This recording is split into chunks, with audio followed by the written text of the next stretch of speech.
Pada tahun 2022, di sebuah desa kecil yang tersembunyi di lereng Gunung Ungaran, Jawa Tengah, berdirilah sebuah peternakan sapi yang keberadaannya selalu mengundang bisik-bisik penasaran. Desa itu bernama Kalirejo, sebuah permadani hijau yang ditenun dari hamparan sawah bertingkat, jalanan tanah yang memerangkap debu di musim kemarau, dan aroma bunga kopi yang selalu terbawa angin senja. Dari kejauhan, peternakan itu tidak tampak istimewa sama sekali. Pagar kayu jati yang sudah memutih berdiri seadanya, beberapa bagiannya miring seolah lelah menahan waktu. Suara lenguhan sapi setiap pagi bercampur dengan kokok ayam jantan dan desau angin pegunungan yang sejuk. Namun, entah mengapa, dari semua peternakan yang ada di sekitar Semarang, hanya peternakan milik seorang lelaki bernama Pak Hardiman yang selalu menjadi buah bibir. Orang-orang kampung bilang, sapi milik Pak Hardiman berbeda. Dagingnya begitu empuk, warnanya merah segar, dan setiap kali diolah menjadi masakan, selalu meninggalkan jejak rasa yang sulit dilupakan.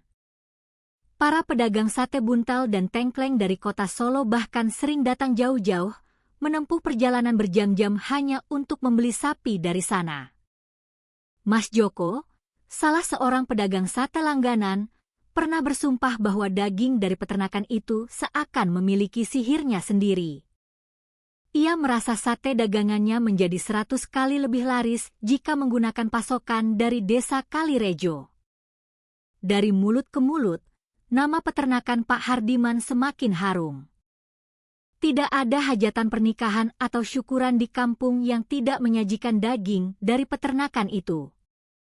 Bagi warga, ini adalah kebanggaan tersendiri, seakan-akan desa mereka diberkahi dengan rezeki yang melimpah ruah.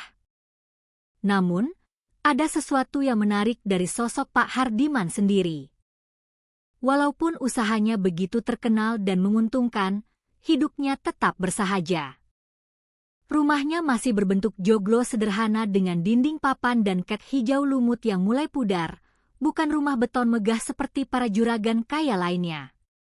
Setiap sore, ia masih terlihat berjalan kaki ke warung kopi di dekat masjid, mengenakan sarung dan kaos oblong, menyapa siapa saja yang ia temui di jalan dengan senyum hangat. Dengan logat Jawa alus yang dibawanya sejak merantau dari pedalaman Boyolali puluhan tahun lalu, ia cepat akrab dengan semua orang. Bagi banyak warga, ia adalah contoh sempurna orang berhasil yang tetap rendah hati. Tidak ada alasan sedikit pun untuk menaruh curiga padanya. Orang-orang di warung kopi sering mengagumi kesuksesannya sambil menikmati singkong goreng dan wedang jahe. Mereka berkata, betapa uletnya Pak Hardiman merawat ternaknya, seperti merawat anak sendiri. Ada yang menduga ia punya ramuan jamu khusus yang dicampurkan ke dalam pakan sapi. Ada juga yang berseloroh bahwa ia rajin berpuasa Senin Kamis sehingga ternaknya diberi berkah melimpah. Semua obrolan itu selalu diakhiri dengan tawa renyah dan rasa kagum yang tulus. Tidak ada yang berani berpikir buruk tentangnya. Justru, banyak pemuda desa yang berharap bisa belajar beternak darinya, ingin sekali menjadi muridnya. Namun, setiap kali ada yang mengajukan diri untuk magang, Pak Hardiman selalu menolak dengan alasan yang sama, kandangnya terlalu sempit, Mas. Nanti malah merepotkan. Jawaban itu terdengar masuk akal dan bisa diterima. Tapi diam-diam, bagi segelintir orang, penolakan yang konsisten itu justru menimbulkan tanda tanya yang samar. Sejak kecil, Pak Hardiman memang dikenal sebagai sosok pekerja keras. Ia lahir di sebuah desa miskin di Boyolali, lalu memutuskan merantau ke Semarang ketika usianya baru menginjak 20-an. Katanya, ia ingin mencari peruntungan baru karena di kampung halamannya, tanah sudah sempit dan sulit untuk mengembangkan usaha ternak. Berkat kerja keras membanting tulang dan sedikit tabungan yang ia kumpulkan mati-matian, ia membeli sebidang tanah di pinggir desa Kalirejo. Dari sanalah ia memulai peternakan kecil-kecilan hanya dengan 2 ekor sapi. Perjalanan panjang yang penuh liku itu membuat warga semakin menaruh hormat padanya. Mereka percaya bahwa kesuksesan memang buah dari kerja keras, bukan keberuntungan semata. Hidup di desa berjalan seperti biasa. Anak-anak berlari di jalan tanah sambil menerbangkan layangan. Ibu-ibu berkumpul di depan rumah sambil mengulek sambal terasi. Bapak-bapak menyeruput kopi hitam di warung sambil berbincang soal harga pupuk yang semakin melambung. Semua tampak wajar dan damai. Tapi di balik semua kewajaran itu, perlahan-lahan muncul tanda-tanda ganjil yang membuat bulu kuduk beberapa orang berdiri. Misalnya, Budi, seorang pemuda kampung yang pernah bekerja paruh waktu di peternakan itu. Ia ingat betul, ada suatu malam ketika ia disuruh membersihkan bagian gudang kecil di belakang kandang utama. Bau amis yang tajam menusuk hidungnya. Bau itu berbeda dari bau kotoran sapi atau pakan ternak biasa, lebih pekat dan terasa seperti bau darah segar yang sudah lama mengendap. Ia mencoba bertanya, "Bau apa ini, Pak D?" Tapi Pak Hardiman hanya tersenyum samar dan menjawab dengan tenang, "Oh, itu cuma bekas potongan daging biasa, Bud. Sisa pesanan kemarin." Hati Budi tidak tenang, tapi ia memilih untuk tidak bertanya lebih jauh. Beberapa minggu setelahnya, ia memutuskan berhenti bekerja dengan alasan ingin fokus pada sekolah. Ia tidak pernah menceritakan apa yang ia cium atau lihat pada siapapun. Hanya diam, memendam kegelisahan itu sendirian. Bagi Budi, pengalaman singkat itu meninggalkan jejak ketakutan yang sulit dihapus. Ia masih ingat dengan jelas pendar cahaya lampu kuning yang redup dari celah pintu gudang, bayangan tubuh besar sapi yang tergantung dan sudah tidak bergerak, serta suara benda logam tajam yang beradu dengan meja kayu. Semua itu terasa seperti potongan-potongan mimpi buruk yang terus menghantuinya. Saat teman-temannya bertanya mengapa ia tidak lagi membantu di peternakan, ia hanya menjawab singkat bahwa tugas sekolahnya menumpuk. Padahal, dalam hatinya, ada ketakutan besar yang ia simpan rapat-rapat. Di sisi lain, Bu Lastri, tetangga yang rumahnya hanya dipisahkan oleh pagar peternakan, juga sering merasa gelisah. Ayam-ayam peliharaannya beberapa kali hilang tanpa jejak. Awalnya ia mengira musang atau ular yang mengambilnya, tapi anehnya, hilangnya ayam-ayam itu selalu bertepatan dengan malam-malam tertentu, ketika suara kendaraan besar seperti truk terdengar dari arah peternakan. Ia pernah mencoba mengintip lewat celah pagar bambu di belakang rumahnya. Namun, yang ia lihat hanya bayangan orang-orang berpostur tegap yang sibuk mengangkat kotak-kotak besar berwarna putih. Rasa takut membuatnya memilih pura-pura tidak tahu dan segera kembali ke dalam rumah. Namun jauh di dalam hati, ia menyimpan tanda tanya besar yang semakin hari semakin berat. Kehidupan desa yang tenang ini kadang terasa seperti memiliki dua wajah. Di siang hari, penuh canda tawa, sapaan hangat, dan aroma masakan dari dapur-dapur rumah warga. Namun di malam hari, terutama menjelang dini hari ketika embun mulai turun dan kabut tipis menyelimuti perbukitan, suasana berubah drastis. Angin terasa lebih dingin, jalanan menjadi sangat sepi, dan hanya ada paduan suara jangkrik dan katak yang menemani.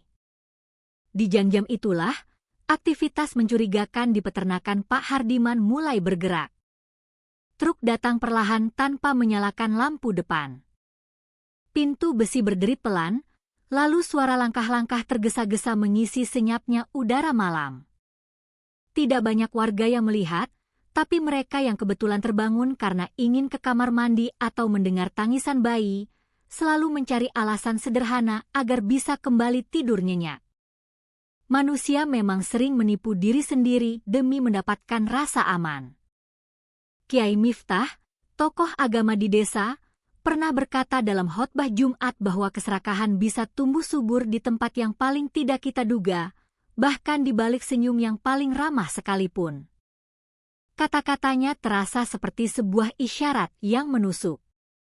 Namun waktu itu, orang-orang hanya mengangguk tanpa benar-benar mengaitkannya dengan apapun. Bagi mereka, khotbah adalah nasihat umum, bukan peringatan khusus. Tetapi kelak, setelah semua rahasia kelam itu terbongkar, mereka baru sadar bahwa kata-kata sang kiai seakan sudah memberi tanda jauh-jauh sebelumnya. Dan begitulah cerita ini dimulai. Dari sebuah desa sederhana di lereng gunung Jawa Tengah. Dari sebuah peternakan yang tampak biasa saja, tapi ternyata menyimpan sesuatu yang jauh lebih gelap dari malam terpekat sekalipun. Seakan ada tirai tipis yang menutupi kebenaran, dan perlahan, tirai itu mulai tersibak oleh angin kecurigaan. Pertanyaannya, apakah warga akan berani melihat apa yang sesungguhnya ada di baliknya, atau mereka akan memilih untuk tetap menutup mata seperti yang selama ini mereka lakukan? Dari luar, peternakan milik Pak Hardiman sama sekali tidak terlihat istimewa. Pagar kayu yang mematasi lahan seluas setengah hektar itu sudah mulai lapuk dimakan hujan dan panas matahari tropis. Catnya yang dulu berwarna coklat kini mengelupas di sana-sini, menampakkan serat kayu yang keabu-abuan. Beberapa bagian bahkan miring seperti hampir roboh, disanggah seadanya dengan bambu. Jika ada orang asing yang kebetulan lewat, yang mereka lihat hanyalah deretan kandang sederhana dengan atap seng berkarat yang sesekali berderit ditiup angin. Bau khas sapi, campuran aroma rumput kering, amonia dari kotoran, dan tanah basah, selalu tercium, sesuatu yang sangat wajar bagi telinga dan hidung orang desa. Tidak ada papan nama besar bertuliskan, peternakan sapi unggul, atau tanda-tanda usaha mewah seperti yang biasa terlihat di peternakan modern. Semua tampak apa adanya, menyatu dengan lanskap pedesaan yang bersahaja.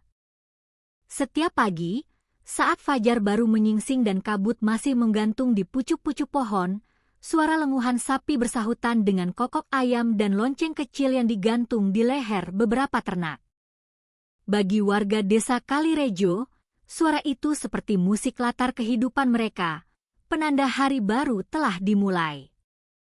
Anak-anak yang berjalan kaki ke sekolah sering melewati jalan tanah di depan pagar. Sesekali mereka akan melongo ke dalam, hanya untuk melihat sapi-sapi gemuk berjenis limosin dan simental yang berdiri malas sambil mengunyah rumput. Mereka akan tertawa, menunjuk ke arah sapi yang paling besar, lalu berlari kecil sambil membetulkan letak tas sekolah mereka yang warnanya sudah mulai pudar. Tidak ada yang menganggap pemandangan itu aneh. Semua terlihat wajar, bahkan cenderung membosankan. Namun, justru disitulah letak keanehannya. Karena sesuatu yang terlihat terlalu biasa seringkali menjadi selubung terbaik untuk menutupi sesuatu yang luar biasa. Orang yang lewat hanya melihat pagar kayu, tumpukan jerami, dan sapi-sapi yang merumput. Mereka tidak pernah berpikir bahwa mungkin ada rahasia besar di balik semua kesederhanaan itu. Bahkan para pedagang dari kota yang membeli sapi di sana sering merasa peternakan itu terlalu sederhana untuk ukuran sebuah usaha yang begitu terkenal. Tapi karena daging yang mereka dapatkan selalu memuaskan, kualitasnya tak pernah mengecewakan, mereka tidak pernah bertanya lebih jauh. Orang desa punya pepatah, jangan terlalu banyak bertanya soal rezeki orang, nanti berkahnya malah hilang. Di warung kopi dekat masjid, para bapak sering membicarakan tentang peternakan itu sambil menyeruput kopi hitam panas yang kental. Mereka berdebat ringan soal apa gerangan yang membuat sapi-sapi Pak Hardiman begitu berbeda. Ada yang bilang mungkin karena sumber airnya berasal dari mata air pegunungan yang masih murni. Ada pula yang bercanda, siapa tahu Pak Hardiman punya doa rahasia yang ia bisikkan ke telinga sapinya setiap malam. Lalu semua akan tertawa terbahak-bahak. Tidak ada yang berpikir lebih jauh dari itu. Obrolan pun akan berlanjut ke hal lain seperti harga cabai yang kembali naik atau cerita tentang anak muda desa yang sukses merantau ke Jakarta. Sore hari, saat matahari mulai condong ke barat dan langit diwarnai semburat jingga, suasana di sekitar peternakan terlihat begitu damai. Beberapa ibu yang baru pulang dari sawah membawa tumpukan rumput segar di punggung mereka untuk pakan ternak mereka sendiri, melewati pagar kayu itu tanpa pernah berhenti terlalu lama. Mereka hanya melirik sekilas, tersenyum ketika melihat sapi-sapi yang tampak gemuk dan sehat. Bu Lastri, tetangga yang rumahnya persis di sebelah peternakan, bahkan sering berkata kepada tamunya bahwa tinggal di dekat kandang sapi tidak menjadi masalah karena sapi-sapi di sana tidak pernah sakit dan jarang menimbulkan bau yang terlalu menyengat. Ucapannya terdengar sederhana, tapi sebenarnya ia menyimpan rasa heran yang mendalam. Bagaimana mungkin sebuah kandang yang tampak seadanya bisa menghasilkan ternak yang begitu luar biasa sehat? Budi, pemuda desa yang pernah bekerja paruh waktu di sana, juga sering memikirkan hal yang sama. Ia pernah beberapa kali diminta memberi makan sapi-sapi itu. Dari luar, pakannya hanya rumput gajah dan sedikit konsentrat dedak, sama seperti yang digunakan peternak lain. Tidak ada yang istimewa. Tapi hasilnya jelas berbeda. Sapi-sapi itu tumbuh gemuk dengan sangat cepat. Kulitnya mengilap seperti disemir dan matanya tampak lebih jernih dan segar. Saat ia menceritakan rasa penasarannya pada teman-temannya, mereka hanya tertawa. Kata mereka, Budi terlalu banyak berpikir. Namun, Budi tahu ada sesuatu yang tidak bisa dijelaskan dengan logika sederhana. Desa Kalirejo sebenarnya bukan desa yang kaya. Sebagian besar warganya hidup dari bertani padi, beternak ayam, atau menjadi buruh harian di kota terdekat. Kehidupan yang sederhana membuat mereka terbiasa menerima keadaan tanpa banyak bertanya. Mereka lebih suka bersyukur daripada menaruh curiga. Itulah sebabnya, meskipun peternakan Pak Hardiman tampak terlalu berhasil untuk ukuran yang sederhana, tidak ada yang mau mengusiknya. Lagi pula, selama mereka bisa membeli daging berkualitas dengan harga yang cukup terjangkau, mengapa harus mempermasalahkan hal lain? Namun, ada segelintir orang yang tidak bisa menutup mata sepenuhnya. Bu Lastri misalnya, setiap kali ia menyapu halaman rumahnya menjelang sore, matanya selalu tertuju pada pagar kayu itu. Ia melihat sapi-sapi yang tampak terlalu tenang, terlalu rapi, seakan mereka tidak pernah sakit atau memberontak. Padahal, pengalaman puluhan tahun hidup di desa membuatnya tahu bahwa ternak tidak selalu patuh. Selalu ada sapi yang rewel, yang suka kabur dari kandang, atau yang jatuh sakit tiba-tiba. Tapi anehnya, di peternakan itu, semua terlihat sempurna. Sebuah kesempurnaan yang justru membuatnya merasa tidak nyaman. Di sebuah kesempatan lain, Kiai Miftah yang kebetulan lewat juga sempat berkomentar kepada murid mengajinya.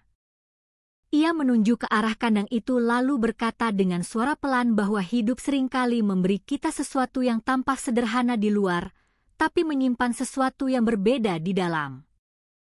Murid-muridnya mengangguk, mengira itu hanya nasihat umum tentang kehidupan. Tidak ada yang menyangka bahwa kata-kata itu sebenarnya akan menjadi sebuah kenyataan yang pahit. Malam tiba membawa suasana yang lain. Dari luar, pagar kayu itu tampak semakin gelap dan sunyi. Hanya suara jangkrik dan sesekali lolongan anjing liar yang terdengar.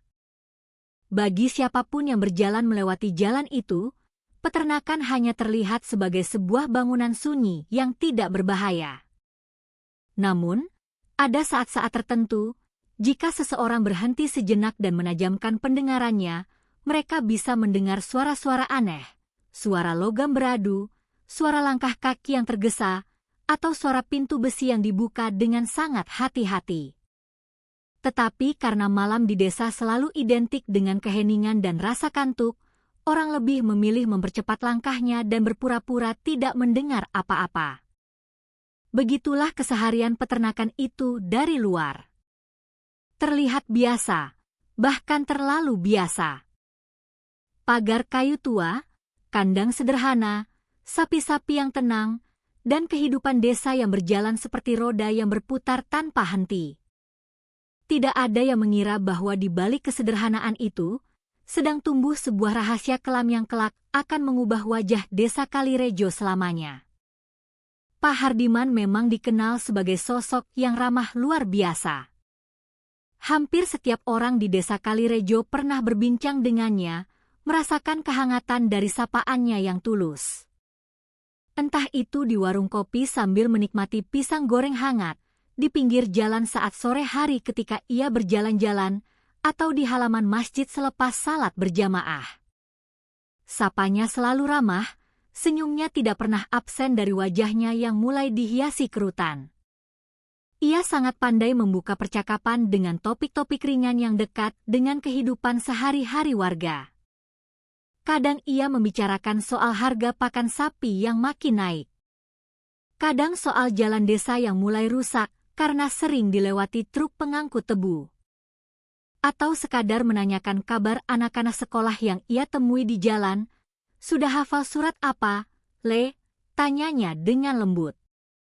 Bagi warga, keberadaannya seperti bagian alami dari kehidupan kampung, seperti pohon beringin di alun-alun atau sungai kecil di belakang desa.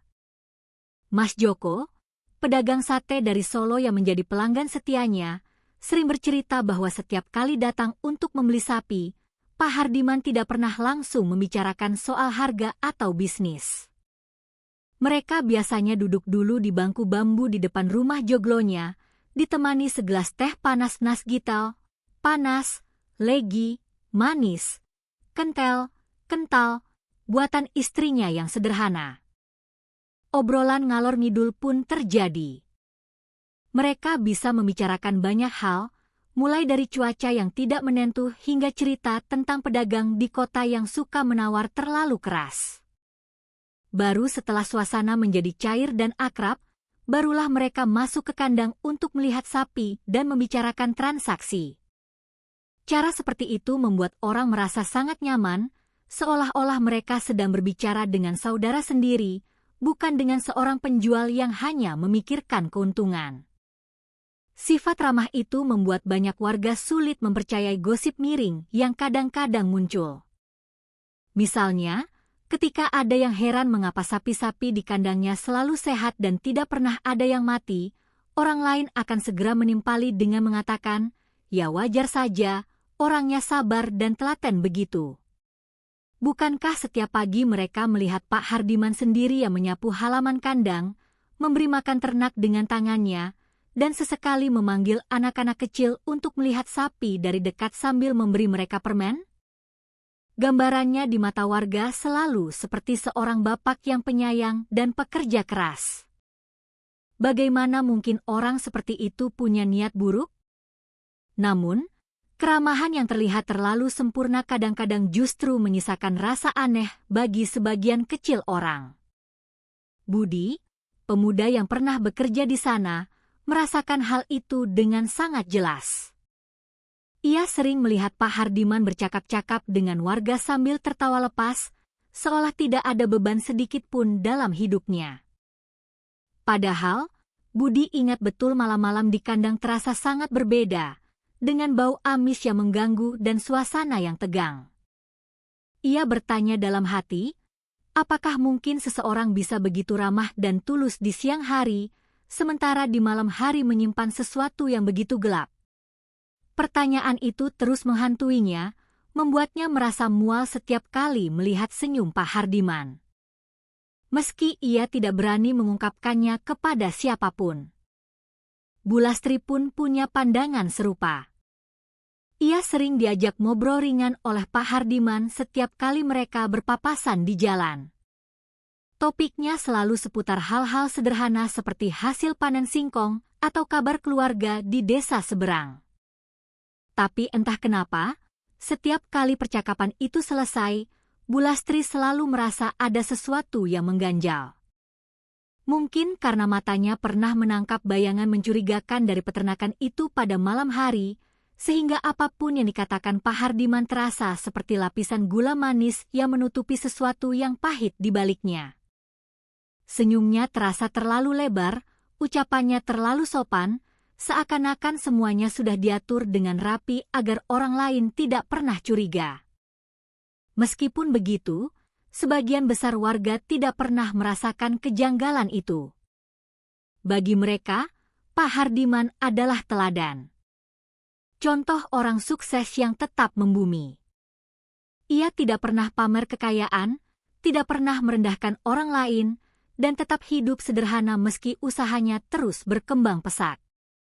Bahkan ketika ada pedagang besar dari luar kota yang membeli puluhan sapi sekaligus, ia tetap mau melayani pembeli kecil dari kampung sendiri yang hanya butuh beberapa kilogram daging untuk selamatan. Hal-hal kecil seperti itulah yang membuat warga percaya bahwa ia adalah orang baik. Mereka merasa beruntung punya tetangga seperti dia. Di suatu sore, ketika awan mendung menggantung rendah di atas desa, terlihat pemandangan biasa yang justru menyimpan sebuah cerita. Pak Hardiman duduk di beranda rumahnya bersama beberapa bapak-bapak desa. Mereka membicarakan soal harga pupuk yang naik lagi.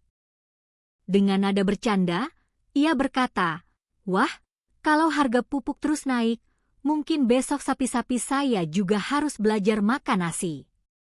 Semua orang tertawa terbahak-bahak mendengar gurauannya. Momen itu terasa begitu sederhana dan penuh keakraban. Tidak ada yang menduga bahwa di balik canda ringan itu, tersimpan sebuah rahasia besar yang bahkan bisa mengguncang fondasi desa mereka. Warga sering menggunakan keramahan Pak Hardiman sebagai tameng untuk menolak gosip yang mulai beredar. Jika ada yang bertanya-tanya mengapa truk besar kadang datang malam-malam, jawabannya sederhana. Mereka percaya bahwa itu hanya pembeli dari kota yang tidak ingin terjebak macet. Jika ada yang merasa aneh karena jumlah sapi seolah tidak pernah berkurang, mereka menganggap mungkin Pak Hardiman pandai mengatur stok ternak. Semua dijelaskan dengan alasan logis yang didukung oleh citra ramah sang pemilik. Seakan keramahan itu sendiri sudah cukup menjadi jaminan bahwa tidak ada yang salah di sana. Kiai Miftah, dalam suatu kesempatan, pernah duduk di samping Pak Hardiman setelah salat maghrib. Mereka berbincang tentang banyak hal, mulai dari kondisi desa hingga cerita tentang anak-anak muda yang mulai jarang ikut pengajian. Dari luar, percakapan itu terlihat wajar. Namun beberapa jemaah yang mendengar merasa aneh karena sang kiai sempat menyinggung tentang pentingnya menjaga hati dari keserakahan dan perbuatan yang tersembunyi. Saat itu, Pak Hardiman hanya tersenyum dan mengangguk setuju. Tidak ada yang salah secara langsung, tetapi suasana percakapan itu meninggalkan tanda tanya bagi sebagian orang. Seperti itulah sosok Pak Hardiman di mata warga. Ramah, rendah hati, dan mudah diajak bicara. Semua hal yang membuat orang merasa aman dan nyaman berada di sekitarnya. Namun di balik semua itu, ada sedikit demi sedikit rasa ragu yang tumbuh di hati segelintir orang. Ragu yang lahir bukan dari apa yang ia katakan, melainkan dari apa yang tidak pernah ia tunjukkan. Karena kadang, wajah yang paling ramah sekalipun hanyalah sebuah topeng yang dipakai seseorang untuk menutupi sesuatu yang tidak boleh diketahui oleh orang lain. Peternakan milik Pak Hardiman semakin hari semakin ramai.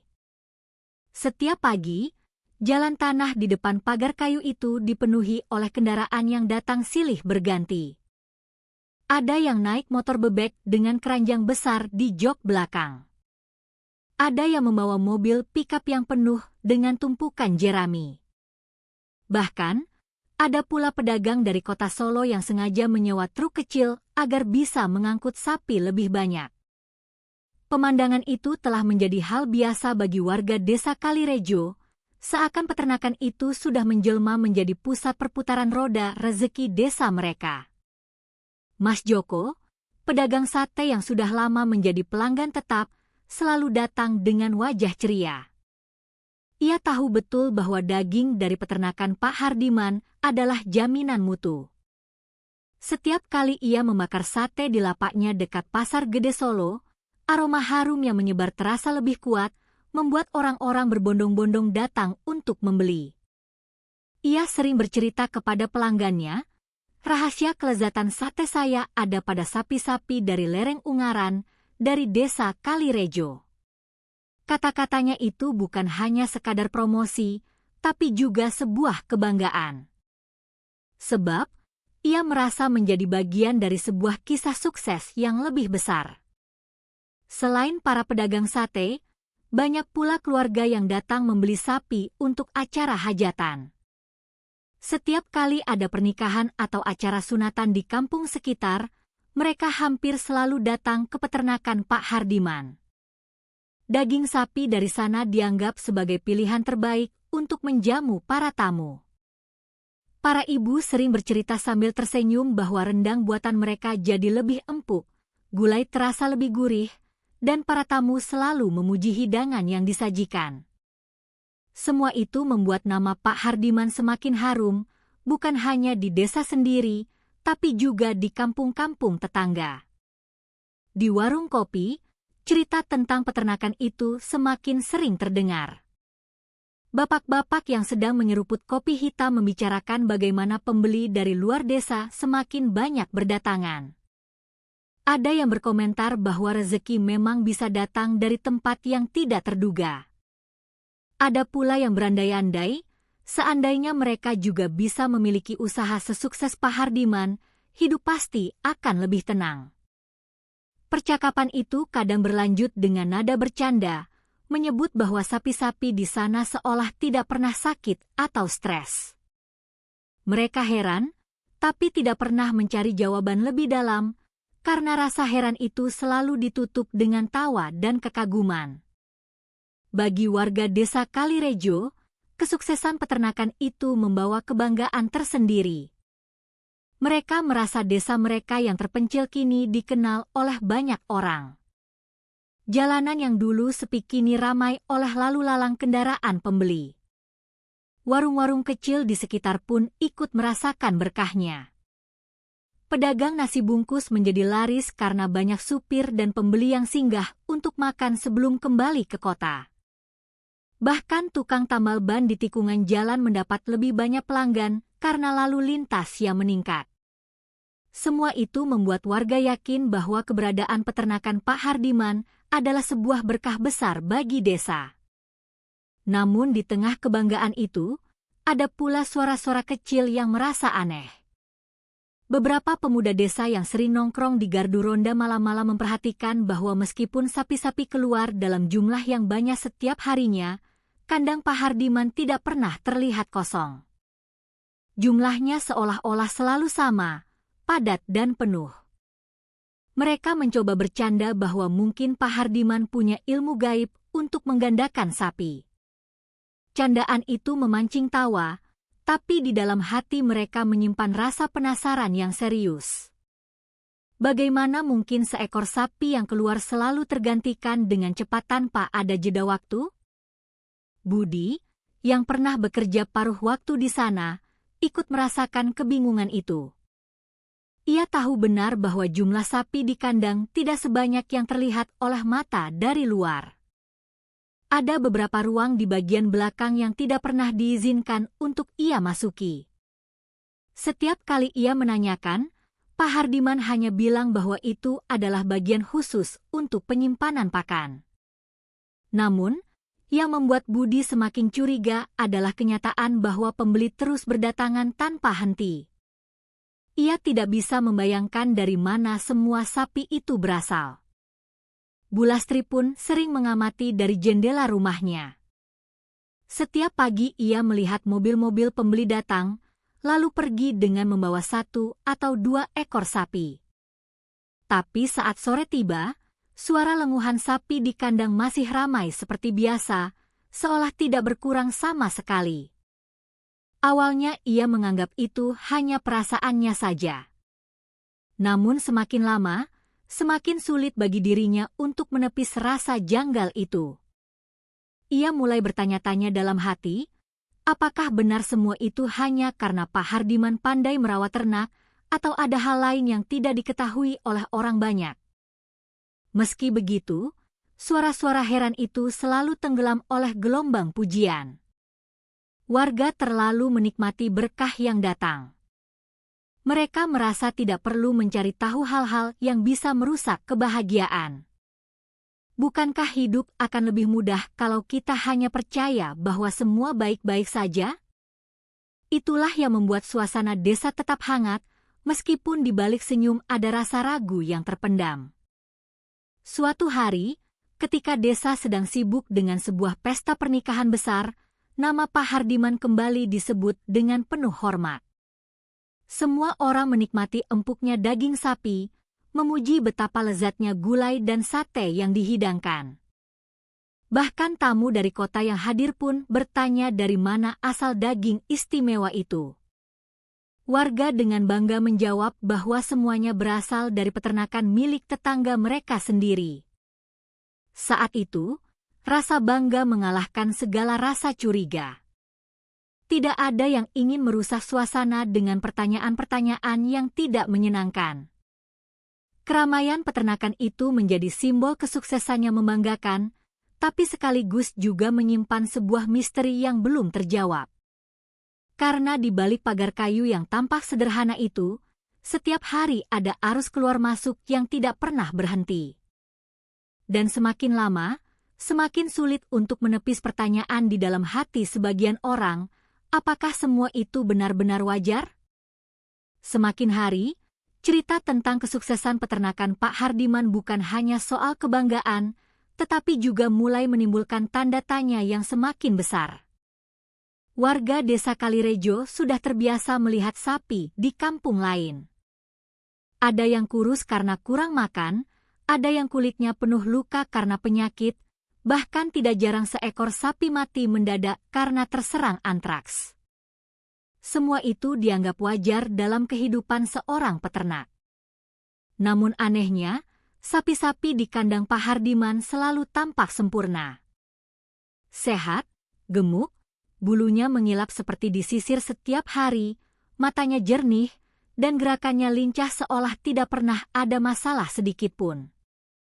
Di warung kopi dekat masjid, percakapan bapak-bapak seringkali berbelok arah ke topik itu. Suatu pagi, saat hujan gerimis baru saja reda dan udara terasa sejuk, beberapa orang duduk melingkar di atas bangku kayu panjang. Asap rokok kretek mengepul, berbaur dengan uap kopi hitam yang mengepul dari gelas-gelas kaca. Salah seorang bapak, Pak Karto, menghela napas panjang lalu berkata bahwa ia heran setengah mati dengan ternak Pak Hardiman. Katanya, ia sendiri sudah 3 kali kehilangan sapi karena sakit dalam setahun terakhir. Tapi sapi di peternakan sebelah itu tidak pernah ada yang tumbang satupun. Mendengar itu, yang lain mengangguk setuju. Mereka juga punya pengalaman serupa. Tidak ada ternak yang bisa benar-benar sempurna, apalagi dalam jumlah sebanyak milik Pak Hardiman. Ada yang mencoba memberi penjelasan logis. Mungkin Pak Hardiman punya cara khusus dalam merawat sapinya. Mungkin pakannya lebih baik atau kandangnya lebih bersih. Namun, semakin mereka berbicara, semakin sulit bagi mereka untuk menerima alasan sederhana itu.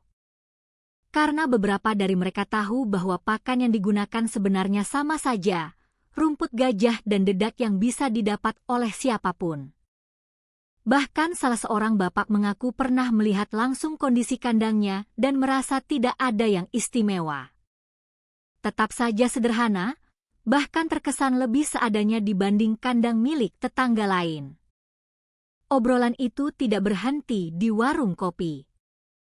Di rumah-rumah warga, terutama di dapur saat ibu-ibu memasak, rasa heran itu juga ikut dibicarakan. Mereka merasa aneh bahwa daging sapi dari sana selalu empuk dan tidak pernah membuat perut bermasalah. Padahal, menurut pengalaman mereka, daging sapi desa kadang keras, kadang ada yang berbau tidak sedap, apalagi kalau sapinya sudah tua. Tapi dari peternakan itu, semua selalu sama, empuk, segar, dan berkualitas tinggi. Sebuah kelebihan yang terlalu sempurna, yang justru membuat sebagian orang merasa ada yang tidak wajar. Budi, pemuda yang pernah bekerja di sana, menjadi salah satu orang yang paling resah. Ia sering mendengar percakapan warga tentang kesempurnaan sapi-sapi itu.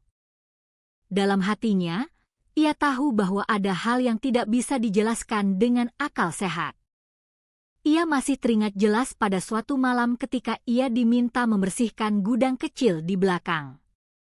Bau amis yang menyengat itu bukan bau biasa.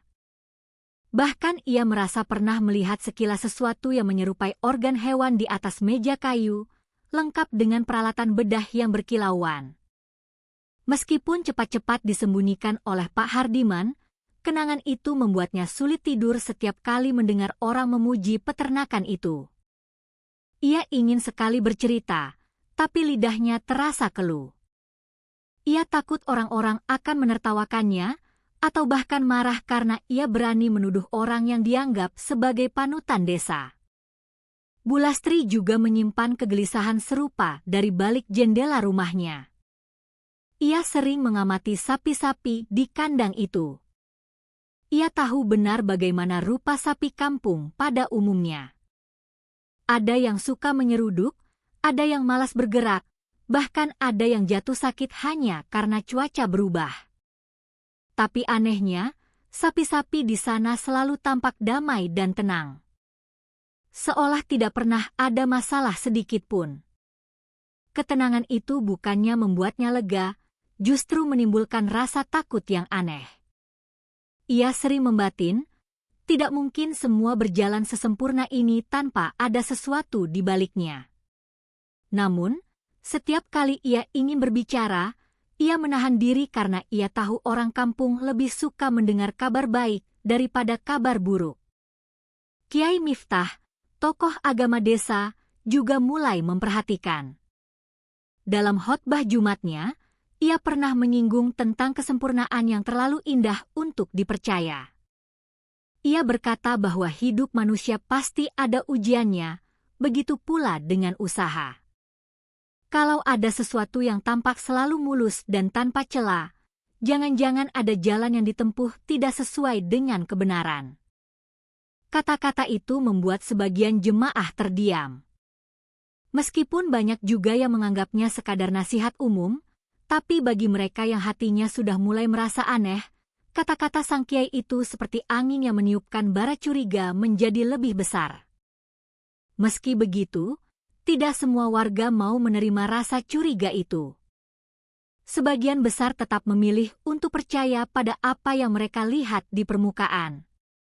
Bagi mereka, Pak Hardiman adalah orang baik, ramah, dan sederhana.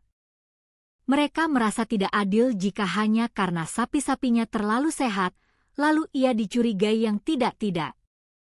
Karena itulah, setiap kali muncul percakapan tentang keanehan itu, selalu ada yang segera menutupnya dengan kalimat, "Sudahlah, jangan iri dengan rezeki orang lain.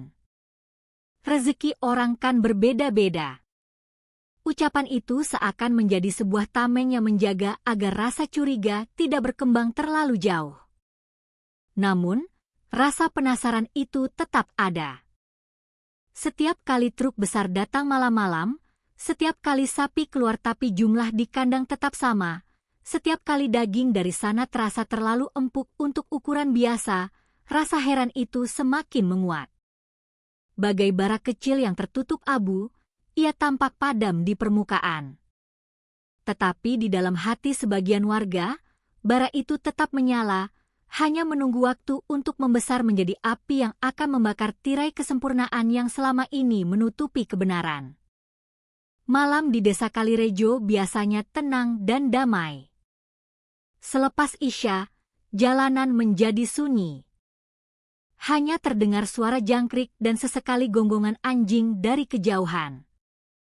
Lampu jalan yang seadanya memantulkan cahaya kuning redup di atas jalan tanah, menambah kesan sepi. Warga desa terbiasa tidur lebih awal untuk kemudian bangun sebelum subuh dan memulai aktivitas mereka. Namun, pada malam-malam tertentu, suasana damai itu terusik oleh pemandangan yang tidak biasa di sekitar peternakan Pak Hardiman. Sebuah truk besar tanpa plat nomor terlihat masuk perlahan ke jalan sempit di depan kandang. Lampu depannya sengaja dipadamkan begitu mendekat, menyisakan hanya suara mesin diesel yang bergetar rendah. Bagi siapapun yang masih terjaga, suara itu cukup untuk membuat hati berdebar. Tidak ada yang berani keluar rumah. Mereka hanya berani mengintip dari balik jendela atau celah pintu kayu rumah mereka. Truk itu berhenti tepat di depan pagar. Lalu, pintu belakangnya terbuka dengan suara berderit yang memecah keheningan. Dari dalam, turun beberapa orang berbadan tegap. Gerakan mereka cepat dan senyap, seolah sudah sangat terbiasa dengan rutinitas malam itu. Bulastri, yang rumahnya berdiri tepat di samping pagar kayu, menjadi salah satu saksi bisu dari aktivitas misterius itu. Ia sering pura-pura terbangun untuk menyapu halaman atau mengambil air di sumur pada dini hari. Dari celah-celah daun pisang di kebunnya, ia mengintip aktivitas itu dengan jantung berdebar. Dilihatnya kotak-kotak besar berwarna putih diturunkan dari truk, lalu dibawa masuk ke dalam gudang di belakang kandang. Kotak itu bukan kotak biasa, bentuknya mirip kontainer pendingin kecil, terbuat dari bahan yang kokoh. Tangannya gemetar setiap kali melihat pemandangan itu.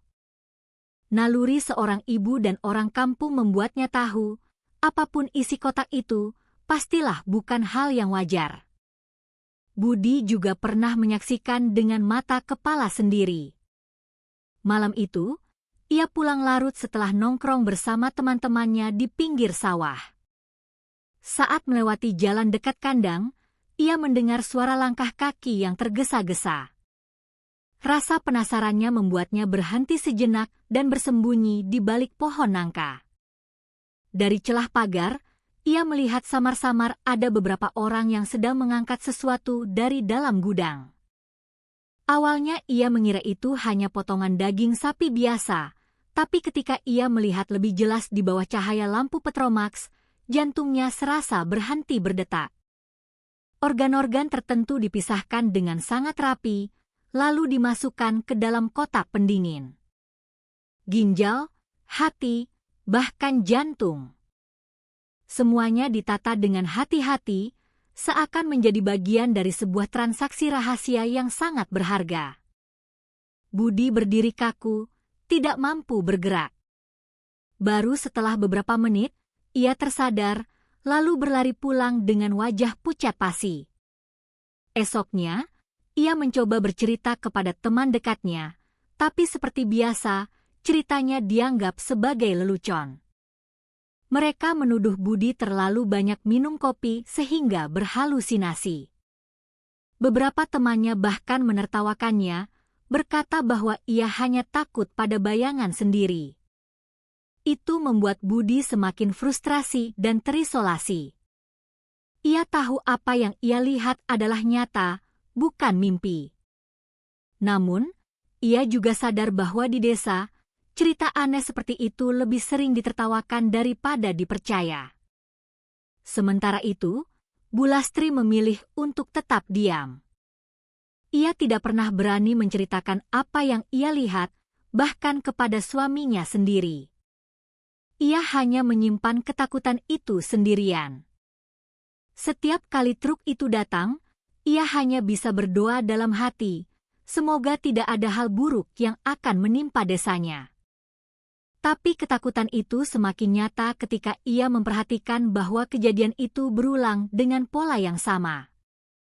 Selalu pada malam-malam tertentu, selalu truk tanpa plat nomor, selalu kotak-kotak putih yang dibawa masuk, lalu keluar lagi menjelang subuh.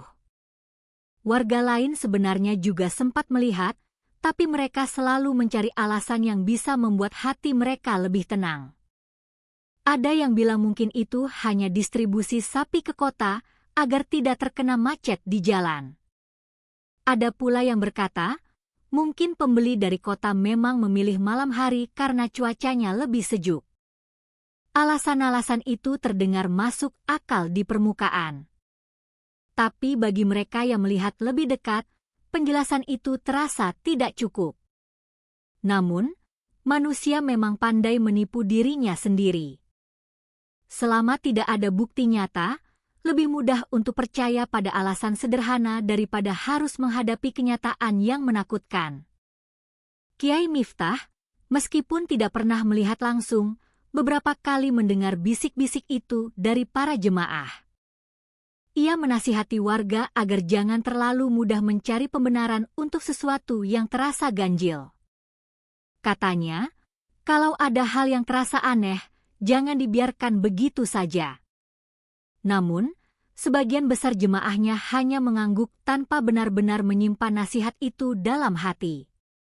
Mereka lebih sibuk dengan urusan harian mereka, sawah, pasar, dan keluarga. Tidak ada yang benar-benar berani mengambil langkah lebih jauh. Malam demi malam berlalu, dan truk-truk misterius itu terus datang. Kadang hanya satu, kadang dua. Selalu dengan cara yang sama, senyap, tanpa plat nomor, dan hanya berhenti sebentar.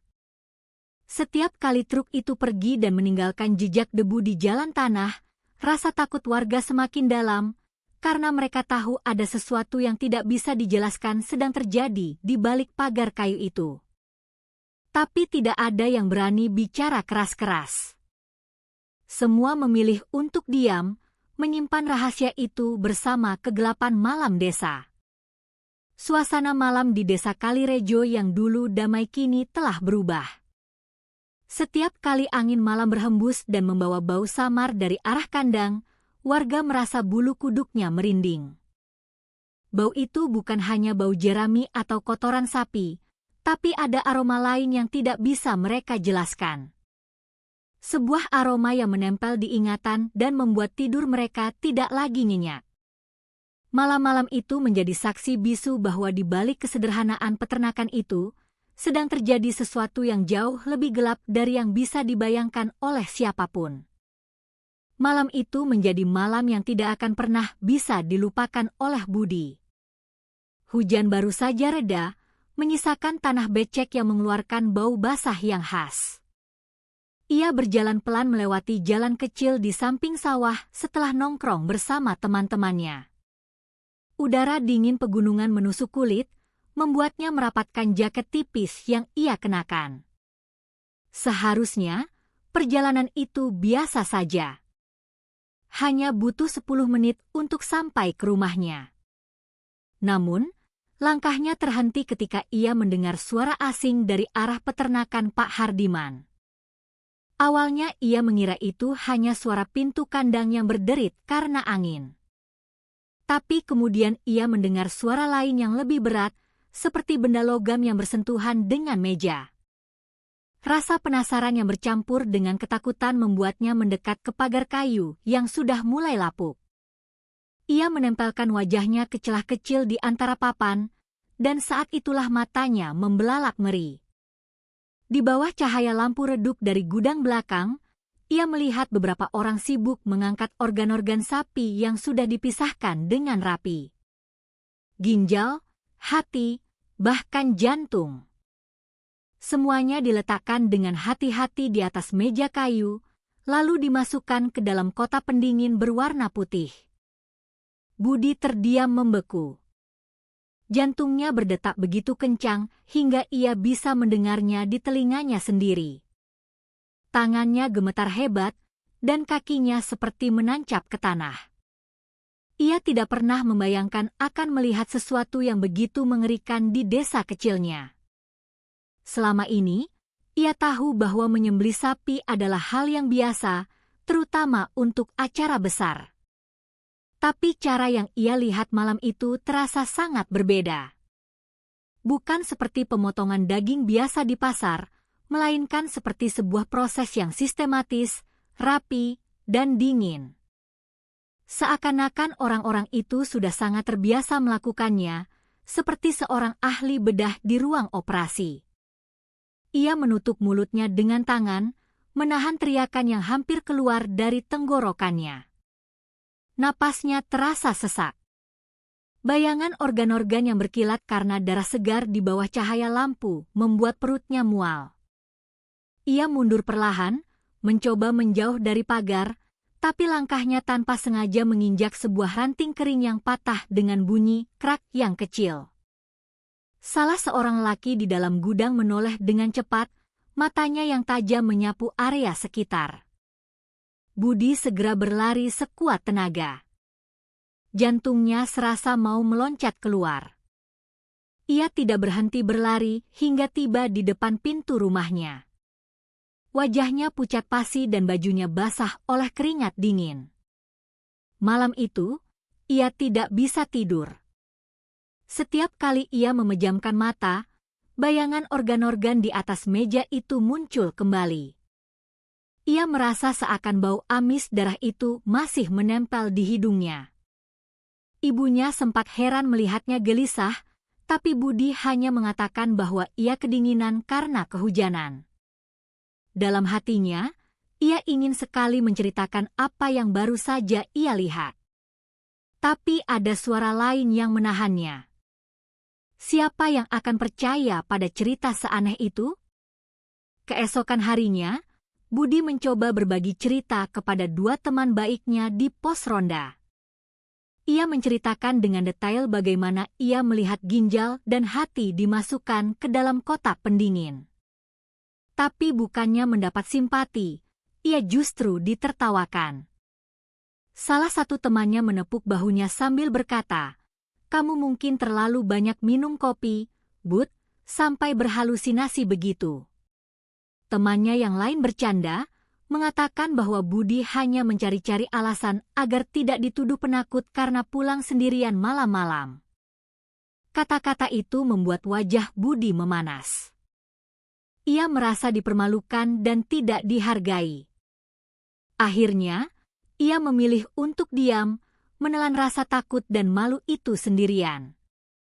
Namun, rasa trauma itu tidak hilang. Setiap kali ia melewati jalan di dekat peternakan, bulu kuduknya pasti berdiri. Ia tidak berani menoleh ke arah pagar kayu itu lagi. Bahkan suara lenguhan sapi di siang hari pun kini terdengar menyeramkan baginya. Kadang, ia berpikir untuk melaporkan hal ini pada orang tuanya atau bahkan pada Kiai Miftah. Tapi ia takut akan dianggap sebagai pembuat gosip yang bisa merusak nama baik seseorang. Apalagi, Pak Hardiman dikenal sangat ramah dan disukai oleh banyak orang. Membuka mulut berarti ia harus melawan seluruh keyakinan warga yang percaya pada kebaikan pemilik peternakan itu. Rasa takut yang bercampur dengan kebingungan terus menggerogoti Budi dari dalam. Ia mulai jarang nongkrong malam-malam dan lebih sering mengurung diri di rumah. Ibunya sempat khawatir, mengira anaknya sedang sakit hati karena putus cinta. Padahal, beban yang ia simpan jauh lebih berat dari itu. Ia sering duduk sendirian di beranda rumahnya, menatap kosong ke arah sawah, dan bertanya dalam hati, apakah yang ia lihat malam itu hanya mimpi? Tapi setiap kali ia mencubit tangannya sendiri, ia tahu bahwa semua itu nyata. Terlalu nyata untuk bisa dilupakan. Sampai suatu malam, saat ia terbangun karena suara hujan deras, Budi kembali mendengar suara truk besar berhenti di depan kandang. Jantungnya kembali berdebar kencang. Ia ingin sekali menutup telinganya, pura-pura tidak mendengar. Tapi bagian lain dari dirinya mendorongnya untuk mengintip sekali lagi. Namun, kali ini ia memilih untuk tetap di dalam rumah, menggigil di balik selimutnya. Ia sadar, jika sekali saja ia terlihat oleh orang-orang itu, nyawanya bisa saja ikut terancam. Bayangan kota pendingin berisi organ itu membuatnya tidak bisa lagi merasa aman di desanya sendiri. Beberapa bulan sebelum kejadian malam yang membuatnya trauma, Budi sebenarnya pernah cukup dekat dengan peternakan itu.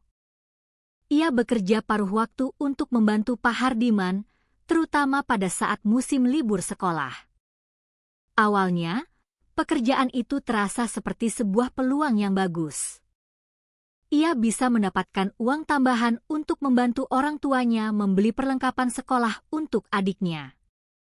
Selain itu, bekerja dengan ternak bukanlah hal yang asing bagi seorang anak desa. Hampir semua pemuda di desa Kalirejo pernah mencicipi pekerjaan seperti memberi makan sapi atau membersihkan kandang. Pak Hardiman menerima Budi dengan sangat ramah. Ia bahkan menyuruh Budi untuk memanggilnya dengan sebutan Pak D agar terasa lebih akrab. Dari awal, Budi merasa disambut dengan hangat. Setiap pagi, ia diberi segelas teh manis dan beberapa potong singkong rebus sebelum mulai bekerja. Pekerjaannya pun sederhana, membawa rumput gajah dari kebun belakang, menuangkan dedak ke tempat pakan, dan membersihkan kotoran sapi di kandang. Semua terasa wajar, sama seperti pekerjaan di kandang-kandang lain yang pernah ia lihat. Namun, semakin lama ia bekerja di sana, semakin sering ia merasa ada sesuatu yang tidak biasa. Pertama-tama, ia memperhatikan bahwa sapi-sapi di sana jarang sekali buang air besar atau menimbulkan bau yang menyengat. Padahal, bagi Budi yang sudah terbiasa dengan ternak, bau kandang adalah hal yang paling wajar. Ia bahkan sempat berpikir bahwa mungkin sapinya memang diberi makanan khusus sehingga kotorannya tidak berbau tajam. Tapi rasa heran itu tidak pernah benar-benar hilang. Kejanggalan berikutnya muncul ketika ia diminta untuk membersihkan gudang kecil yang berada di belakang kandang utama. Gudang itu biasanya selalu terkunci rapat. Suatu hari, Pak Hardiman memberinya kunci dan berkata bahwa di dalam hanya ada peralatan biasa yang perlu dirapikan. Namun, begitu pintu terbuka, Budi langsung mencium aroma amis yang sangat menusuk. Ia melihat ada sebuah meja kayu besar dengan noda-noda merah kecoklatan yang masih terlihat segar. Di sudut ruangan, ada beberapa ember yang tertutup rapat. Saat ia tanpa sengaja menendang salah satunya, terdengar bunyi cairan kental yang bergerak di dalamnya. Bulu kuduknya langsung berdiri. Ia ingin bertanya, tapi mulutnya terasa kaku. Beberapa detik kemudian, Pak Hardiman masuk dengan senyum lebar dan berkata bahwa itu hanya bekas potongan daging untuk pesanan khusus. Ucapan itu disampaikan dengan begitu tenang hingga Budi tidak bisa membantah. Selain itu, ada juga peristiwa lain yang membuatnya curiga. Suatu malam, ia diminta untuk menjaga kandang sebentar karena Pak Hardiman harus pergi ke kota. Budi duduk di kursi bambu di dekat pintu kandang, mencoba menahan rasa kantuk. Tiba-tiba, ia mendengar suara dari dalam gudang kecil. Suara logam yang beradu, disusul oleh suara sesuatu yang ditarik di atas lantai. Rasa takut membuatnya tidak berani masuk. Ia hanya duduk diam, dengan keringat dingin yang membasahi tengkuknya. Ketika Pak Hardiman kembali, suara itu hilang begitu saja. Saat ia mencoba bertanya, Pak Hardiman hanya tersenyum samar, menepuk bahunya, dan berkata bahwa ia terlalu mudah memikirkan hal-hal yang tidak penting. Lama-kelamaan, rasa tidak nyaman itu semakin kuat. Budi merasa seolah ada dua wajah dari peternakan itu. Di siang hari, semuanya tampak normal, bahkan menyenangkan. Sapi-sapi terlihat sehat, pekerjaan berjalan lancar, dan Pak Hardiman selalu ramah. Tapi di malam hari, atau ketika tidak ada orang lain di sekitar, suasana berubah. Bau amis muncul tiba-tiba, suara-suara aneh terdengar dari dalam gudang, dan tatapan Pak Hardiman kadang terasa berbeda, seolah menyimpan sesuatu yang tidak boleh diketahui oleh orang lain. Puncaknya terjadi ketika ia sekali lagi disuruh masuk ke gudang untuk mengambil sebuah sekop. Saat itu, pintu tidak terkunci. ia melihat sekilas sebuah kotak pendingin putih yang terbuka. Di dalamnya, ada sesuatu yang menyerupai hati sapi yang sangat besar dan berwarna merah gelap, diletakkan dengan rapi di atas es. Budi membeku di tempat. Beberapa detik kemudian, langkah kaki terdengar mendekat. Ia buru-buru menutup kotak itu dan keluar dengan wajah pucat. Sejak saat itu, ia memutuskan untuk berhenti bekerja. Kepada orang tuanya, ia beralasan bahwa tugas sekolahnya semakin sibuk. Padahal, sebenarnya ia tidak sanggup lagi berada di tempat yang membuatnya merinding setiap saat. Sejak keluar dari pekerjaan itu, Budi membawa rasa resah yang tidak pernah hilang. Setiap kali ia melihat truk besar melintas di malam hari, ia selalu teringat pada bau amis di dalam gudang. Setiap kali ia mendengar orang kampung memuji kelezatan daging dari peternakan itu, ia merasa mual. Ia ingin sekali bercerita, tapi ia takut dianggap sebagai pengacau. Terlalu banyak orang yang percaya pada kebaikan Pak Hardiman, dan ia hanyalah seorang pemuda desa yang kata-katanya sering tidak dianggap serius. Diam-diam, Budi mulai menjauh dari segala sesuatu yang berhubungan dengan peternakan itu. Ia tidak lagi mau lewat di jalan depan kandang jika tidak terpaksa. Bahkan ketika ada hajatan dan daging dari sana dimasak, ia hanya makan sedikit, lalu menolak dengan alasan perutnya sudah kenyang. Ibunya mengira ia berubah menjadi lebih pendiam karena lelah dengan sekolah. Padahal, hatinya terus bergelut dengan sebuah rahasia yang tidak bisa ia bagikan kepada siapapun. Bagi Budi, pengalaman bekerja di peternakan itu seperti membuka sebuah tirai tipis yang menutupi sesuatu yang jauh lebih gelap.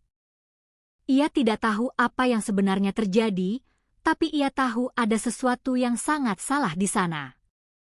Dan setiap kali malam turun di desa Kalirejo, rasa takut itu kembali menghantuinya. Malam di desa Kalirejo biasanya sunyi. Hanya suara serangga dan tiupan angin dari persawahan yang menemani. Namun bagi Bulastri, tetangga yang rumahnya berdiri tepat di samping peternakan Pak Hardiman, kesunyian itu seringkali justru membuat hatinya waspada. Sejak ayam-ayam peliharaannya beberapa kali hilang secara misterius, ia terbiasa terbangun lebih dini. Ia akan menyalakan lampu kecil di dapur, lalu pura-pura menyapu halaman, meskipun jam masih menunjukkan dini hari.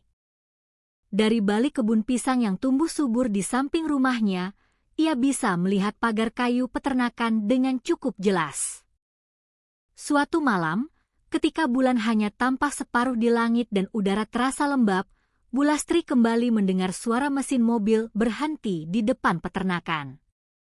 Bukan mobil biasa seperti pikap atau truk pengangkut sapi. Dari sela-sela dedaunan, ia melihat sebuah mobil besar berwarna hitam mengkilap. Kacanya gelap, memantulkan sedikit cahaya bulan. Mobil itu tidak seperti kendaraan para pembeli sapi pada umumnya. Tidak ada keranjang jerami, tidak ada suara ternak, dan yang lebih aneh, mobil itu datang menjelang dini hari, ketika sebagian besar warga desa sudah terlelap dalam mimpi. Dari dalam mobil, turun beberapa orang berbadan tegap. Gerakan mereka cepat, senyap, dan penuh kehati-hatian. Mereka membuka pintu belakang, lalu mengeluarkan kotak-kotak berwarna putih dengan pegangan logam. Kotak itu tidak terlalu besar, lebih mirip seperti kontainer pendingin medis yang biasanya hanya terlihat di rumah sakit. Bulastri mengerjap, tangannya yang memegang sapu lidi bergetar. Naluri seorang orang kampung membuatnya tahu, kotak itu bukanlah wadah biasa untuk daging sapi utuh. Terlalu kecil, terlalu rapi, dan terlalu mencurigakan. Ia menahan napas dan berjongkok di balik rumpun pisang agar tidak terlihat. Dari celah daun, ia bisa melihat dengan jelas bagaimana orang-orang itu membawa kotak-kotak itu masuk ke dalam gudang kecil di belakang kandang. Tidak ada suara obrolan, Hanya suara langkah kaki yang tergesa dan bunyi pintu besi yang dibuka dengan sangat perlahan. Hatinya berdegup kencang. Pemandangan itu membuat bulu kuduknya meremang. Ia ingin sekali berlari kembali ke dalam rumah dan menutup pintu rapat-rapat, tapi kakinya seperti terpaku di tanah. Ada bagian dari dirinya yang ingin tahu lebih banyak, meskipun rasa takut hampir menelan seluruh keberaniannya.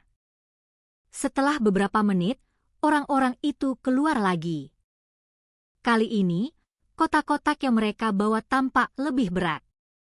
Mereka mengangkatnya dengan sangat hati-hati, lalu memasukkannya kembali ke dalam mobil. Bulastri berusaha melihat lebih jelas, tapi kegelapan malam membuatnya hanya bisa menebak-nebak. Yang jelas, apapun isi kotak itu, bukanlah sesuatu yang biasa dilihat di desa kecil seperti Kalirejo. Mobil itu kemudian melaju pelan, meninggalkan jejak debu tipis di jalan tanah. Lampu depannya baru dinyalakan ketika sudah cukup jauh dari desa, seakan mereka benar-benar ingin menghindari perhatian. Bulastri masih berjongkok, napasnya terengah-engah. Ia menutup mulutnya dengan tangan agar tidak bersuara. Setelah yakin bahwa situasi sudah kembali tenang, ia berdiri dan masuk ke dalam rumah dengan langkah tergesa. Di dalam kamar, suaminya masih tertidur pulas, tidak menyadari apapun. Bulastri duduk di tepi ranjang, menatap kosong ke arah lantai. Ia ingin sekali membangunkan suaminya dan bercerita. Tapi lidahnya terasa keluh. Bagaimana cara menjelaskan bahwa ia baru saja melihat orang-orang kota membawa kotak-kotak mencurigakan dari peternakan tetangga mereka? Bukankah itu terdengar seperti sebuah cerita aneh yang sulit dipercaya? Malam itu, ia hampir tidak bisa tidur. Setiap kali ia memejamkan mata, ia melihat kembali bayangan kotak putih dengan pegangan logam itu. Pikirannya dipenuhi oleh berbagai pertanyaan. Apa isi kotak itu? Mengapa harus dibawa malam-malam? Siapa orang-orang kota itu? Dan yang paling membuatnya gelisah, mengapa semua itu terjadi begitu dekat dengan rumahnya, hanya dipisahkan oleh sebuah pagar kayu yang rapuh. Ia merasa seakan ada sebuah rahasia besar yang tidak boleh ia ketahui, tapi justru karena itu, ia semakin merasa takut. Keesokan harinya, Bulastri mencoba menceritakan sedikit kepada tetangganya ketika mereka bertemu di sumur. Ia berkata dengan nada hati-hati bahwa ia melihat ada mobil kota yang masuk ke peternakan larut malam. Namun, tetangganya hanya tertawa dan mengatakan bahwa mungkin itu adalah pembeli dari kota yang tidak ingin terjebak macet di siang hari. Ada juga yang berkomentar ringan, "Jangan suka berprasangka buruk, Bu. Nanti jadi fitnah." Kata-kata itu membuat Bulastri langsung diam. Ia tahu bahwa tidak ada yang mau mendengar cerita yang bisa mengusik kenyamanan mereka. Akhirnya, ia memilih untuk menyimpan rahasia itu sendirian. Namun sejak malam itu, rasa takutnya semakin besar. Setiap kali ia mendengar suara kendaraan lewat di malam hari, ia segera memadamkan lampu rumahnya dan menutup tirai jendela. Ia tidak ingin terlihat, tidak ingin ada yang tahu bahwa ia pernah mengintip. Tapi di dalam hatinya, ia yakin bahwa apa yang ia lihat bukanlah sekadar imajinasi. Kotak putih itu nyata. Orang-orang kota itu nyata. Dan aktivitas mencurigakan itu benar-benar terjadi. Dan semakin ia memikirkannya, semakin ia sadar bahwa desa mereka mungkin sedang menyimpan sesuatu yang jauh lebih gelap daripada yang bisa mereka bayangkan. Hari Jumat selalu menjadi hari yang istimewa di desa Kalirejo. Sejak pagi, warga sudah bersiap-siap untuk menuju masjid. Anak-anak kecil berlarian dengan baju koko putih yang bersih. Bapak-bapak berjalan sambil membawa sajadah di pundak mereka. Sementara itu, ibu-ibu menyiapkan makan siang untuk keluarga setelah salat selesai. Masjid desa itu sangat sederhana. Dindingnya terbuat dari bata tanpa plester penuh, dan atapnya terbuat dari seng yang bergelombang. Namun, suasananya selalu terasa hangat dan penuh kebersamaan. Setiap Jumat, suara azan yang berkumandang dari pengeras suara tua mengajak seluruh desa untuk berhenti sejenak dari aktivitas mereka. Kiai Miftah, tokoh agama yang sangat dihormati, berdiri di mimbar dengan wajah yang teduh. Beliau dikenal sebagai orang yang lembut dalam tutur katanya, namun tegas ketika menyampaikan nasihat. Para jemaah yang memenuhi masjid duduk bersila di atas tikar pandan, mendengarkan dengan khusyuk. Khotbah kali ini dimulai dengan pembicaraan tentang rezeki. Kiai Miftah mengingatkan bahwa Allah memberikan rezeki sesuai dengan kebutuhan, bukan keinginan. Rezeki yang halal akan membawa berkah, sementara rezeki yang diambil dengan cara yang curang hanya akan menimbulkan bencana. Awalnya, para jemaah mendengarkan seperti biasa, topik rezeki adalah hal yang sering disampaikan. Namun perlahan, kata-kata Kiai Miftah semakin tajam. Ia berbicara tentang keserakahan yang bisa tumbuh secara diam-diam, bahkan di tempat yang tidak disangka-sangka. Beliau mengatakan bahwa seseorang bisa saja tampak sederhana, ramah, dan penuh senyum, tetapi di balik itu, ia menyimpan sesuatu yang gelap. Keserakahan bisa membuat seseorang menutupi wajah aslinya dengan topeng kebaikan. Dan jika masyarakat terlalu sibuk menikmati hasil tanpa peduli dari mana asal-usulnya, maka mereka pun ikut menjadi bagian dari kesalahan itu. Beberapa jemaah terdiam. Kata-kata itu terasa sangat menohok. Meskipun tidak menyebut siapapun secara langsung, ada beberapa orang yang saling berpandangan, seakan mencoba membaca pikiran teman di sebelahnya. Sebagian besar hanya menunduk, mendengarkan tanpa berkomentar. Tapi bagi mereka yang sudah menyimpan rasa curiga pada peternakan Pak Hardiman, khotbah itu seperti sebuah isyarat. Seakan-akan Kiai Miftah tahu sesuatu, meskipun beliau tidak pernah menunjuk secara terang-terangan. Budi, yang duduk di barisan belakang, merasa dadanya bergetar.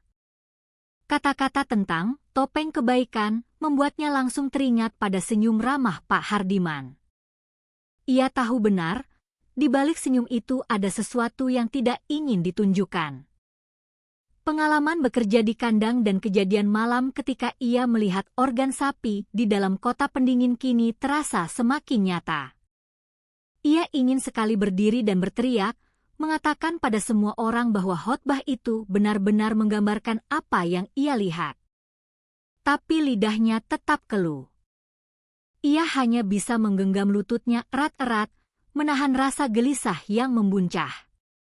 Sementara itu, Bu Lastri, yang duduk di bagian khusus perempuan, juga merasa khotbah itu sangat menyentuh hatinya. Sejak malam ketika ia mengintip orang kota membawa kotak-kotak mencurigakan, ia tidak pernah merasa tenang. Kata-kata Kiai Miftah tentang keserakahan yang tumbuh secara diam-diam membuatnya merinding. Ia merasa seperti sedang ditegur secara langsung. Namun, sama seperti Budi, ia juga tidak berani bercerita. Suaminya sendiri tidak tahu apa yang pernah ia lihat.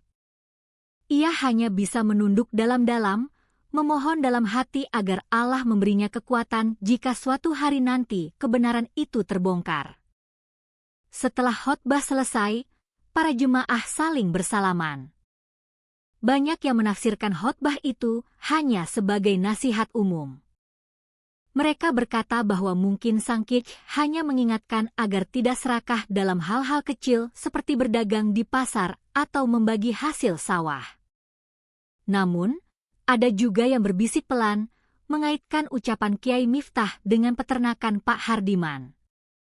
Bisik-bisik itu tidak keras, hanya terdengar di antara segelintir orang yang sudah lama merasa ada yang janggal. Namun, bisikan itu cukup untuk menambah rasa gelisah di hati beberapa warga. Pak Hardiman sendiri hadir dalam salat Jumat itu. Ia duduk di barisan yang agak depan, mengenakan sarung kotak-kotak dan peci hitam. Dari luar, ia tampak sangat tenang. Sesekali ia tersenyum untuk menyapa jemaah lain. Ketika khotbah menyinggung tentang keserakahan, tidak ada perubahan besar di wajahnya. Ia hanya menunduk, lalu mengangguk kecil seperti jemaah lainnya. Setelah salat selesai, ia bahkan berdiri untuk menyalami Kiai Miftah dengan ramah, lalu berbincang sebentar tentang kondisi sawah. Bagi yang melihat, tidak ada tanda-tanda bahwa ia merasa tersindir.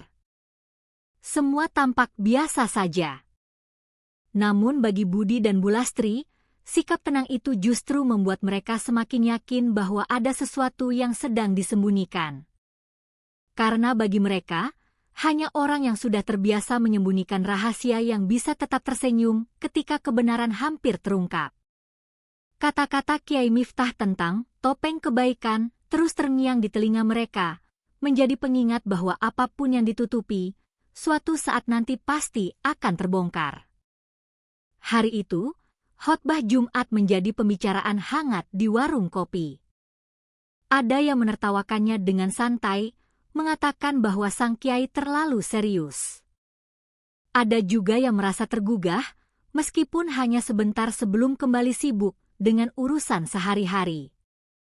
Tapi tanpa mereka sadari, kata-kata itu telah menanam sebuah benih keraguan yang akan tumbuh semakin besar di hati sebagian warga. Benih yang kelak akan membuat desa kecil itu terguncang oleh sebuah kenyataan yang pahit. Gosip di desa memang seperti api kecil di ladang yang kering.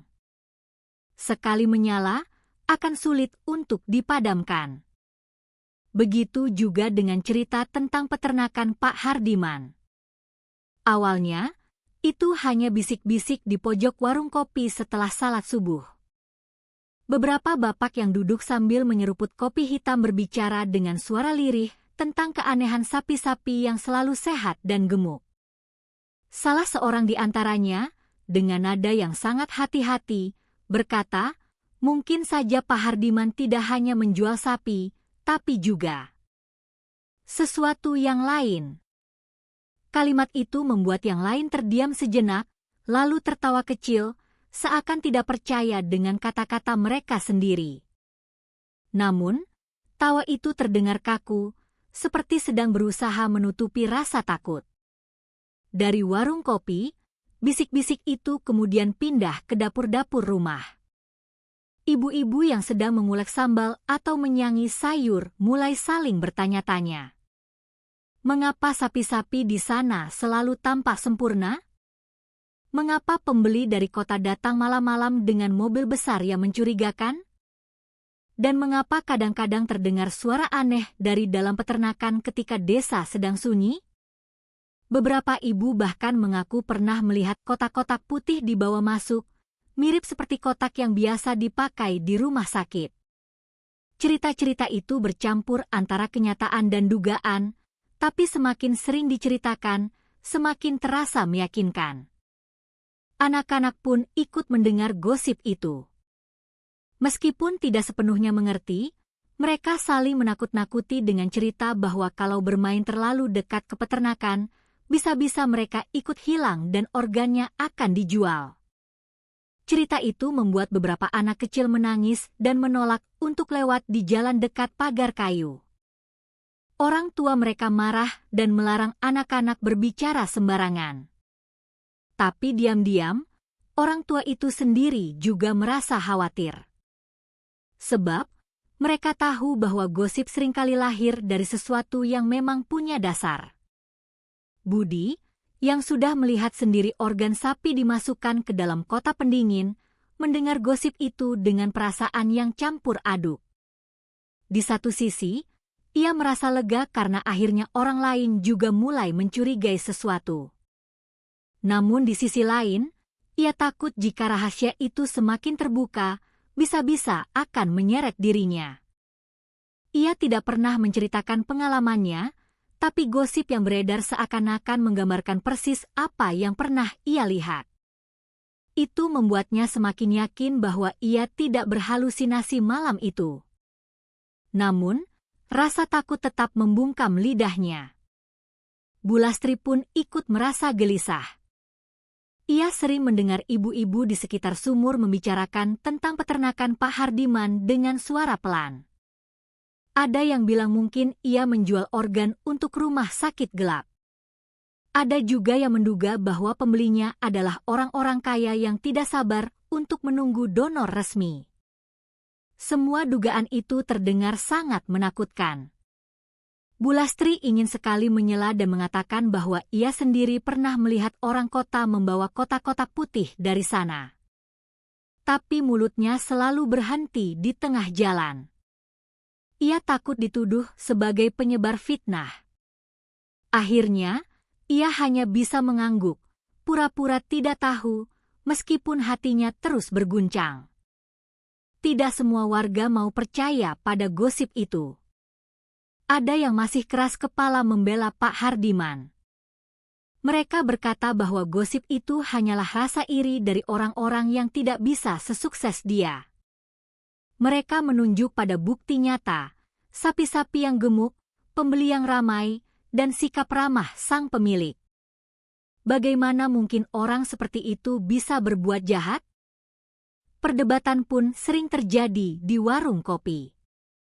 Satu pihak menganggap ada yang tidak beres, sementara pihak lain menuduh itu hanyalah fitnah.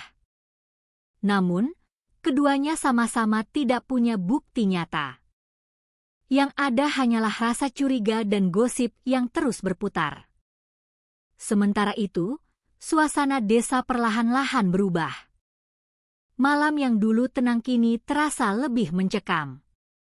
Setiap kali terdengar suara kendaraan lewat, warga akan menutup pintu mereka lebih rapat. Anak-anak tidak lagi berani bermain di dekat pagar kayu.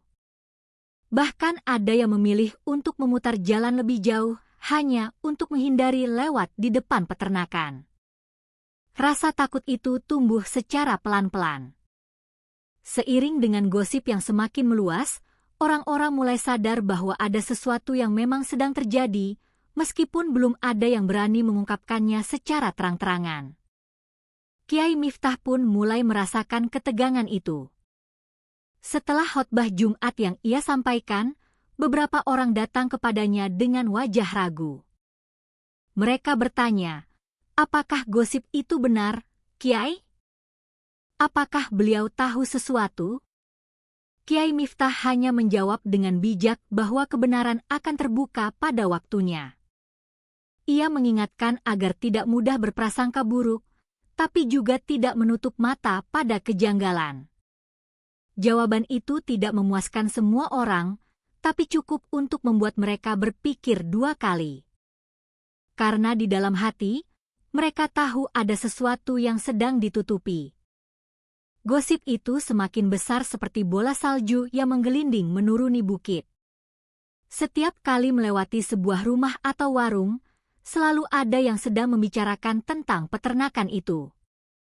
Semakin banyak orang yang mendengar, semakin banyak pula tambahan cerita. Ada yang bilang sapi-sapi itu diberi pakan khusus yang bercampur dengan darah. Ada yang menuduh bahwa Pak Hardiman punya jaringan dengan orang-orang kota yang misterius. Cerita-cerita itu bercampur aduk, sulit untuk dibedakan mana yang benar dan mana yang hanya bumbu. Namun, hasil akhirnya tetap sama. Desa yang dulu tenang kini diliputi oleh rasa curiga dan ketakutan. Dan di tengah semua bisik-bisik itu, pagar kayu peternakan tetap berdiri dengan kokoh. Dari luar, ia masih tampak biasa. Sapi-sapi tetap melenguh, rumput tetap menumpuk, dan Pak Hardiman tetap menyapa orang-orang dengan senyum ramahnya. Tapi bagi warga, pagar itu kini bukan lagi sekadar sebuah pembatas. Ia telah menjadi simbol dari sebuah rahasia yang belum terungkap. Sebuah rahasia yang mereka takuti, namun sekaligus ingin mereka ketahui. Pagi itu, sebuah kabar mengejutkan menyebar dengan cepat di desa Kalirejo. Seorang petani yang hendak berangkat ke sawah menemukan seekor sapi tergeletak di pematang.